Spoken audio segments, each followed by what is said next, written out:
Oh là là, quelle catastrophe ce jardin! Depuis que c'est Bernard et les enfants qui s'en occupent, c'est du n'importe quoi!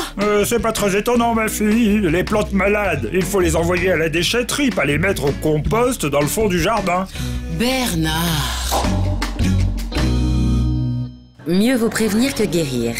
Un vieil adage qui vaut aussi pour votre jardin. Jardiner nature, sans produits chimiques en préservant un bon écosystème, peut vous aider à éviter l'attaque des ravageurs et des maladies. Il suffit d'adopter quelques gestes simples. Il faut savoir que, comme chez l'être humain, les plantes peuvent être agressées par des virus ou des bactéries. Un des moyens de limiter la contamination, lorsqu'on fait la taille des végétaux, il va falloir prendre soin de désinfecter les outils de taille. Vous prenez soin de désinfecter les lames à l'alcool, alcool à 90 ou au moins à l'alcool à brûler.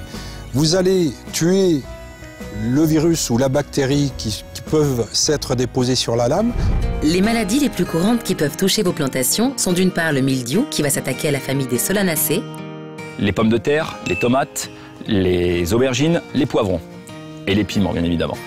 Ça, c'est les plus touchés par le mildiou. Et après, nous avons une deuxième maladie qui est très courante, c'est l'oïdium. L'oïdium, c'est une maladie qu'on repère très facilement. C'est la maladie avec les petits points blancs dessus. On voit un petit duvet blanc. C'est très facile à reconnaître. Elle, c'est pareil. C'est concombre, courgette, c'est une autre famille. C'est les cucurbitacées qui sont plus touchées par ça. Il est déconseillé de jeter ces plants malades sur le compost du jardin, car sa température n'est pas assez élevée pour éliminer les maladies.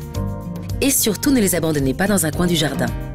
Ne pas laisser traîner les déchets, les mettre directement dans un sac poubelle et les donner directement à la déchetterie. Une autre solution consisterait, si vous avez des poules, à les donner aux poules. Les poules en aiment bien, elles s'en fichent que ça soit malade ou pas malade, elles sont pas très regardantes là-dessus. Donc on peut le donner aux poules aussi. Autre bête noire des jardiniers, les nuisibles. Là encore, des techniques simples existent pour éloigner les ravageurs. Il est possible aussi d'associer des légumes avec des fleurs, de manière à perturber le système de détection des nuisibles pour éviter que du premier coup, ils trouvent les 3 rangs de légumes dans lesquels ils vont pondre pour que leurs larves se développent. Alors c'est vrai pour les vers de la carotte ou du navet ou des choses comme ça. Donc ça permet aussi de retarder l'arrivée du nuisible ou de le faire venir moins nombreux. Du coup, ça permet aussi aux insectes utiles d'intervenir et ça permet de sauver sa récolte de manière suffisante.